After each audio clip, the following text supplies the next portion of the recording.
One thing I'm seeing a ton on Instagram at the moment is coaches talking about how their own unique training methodology or system creates better physiques and better outcomes. And it's inherently false, and here's why. If you're applying the concepts of progressive overload, if you're mastering mechanical tension, and you're doing the same stuff again and again and getting progressively better at it, in most cases, you're probably going to get better. Now, what a lot of coaches don't do is they put their preferences and they find ways to justify that as a way that everyone should train. So, for example, there's a huge argument in training about what's the best way to hypertrophy certain muscles. Is it the weighted stretch? Is it the time in the lengthened position? Is it mechanical tension?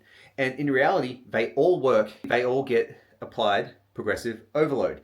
Now, if we want to get really granular, we can actually see that the weighted stretch only works for a couple of different muscles due to their unique muscle architecture. Now, that doesn't mean that doing standard exercises is going to be the best way all the time, because the person's training preference will matter. But it's a disingenuous take.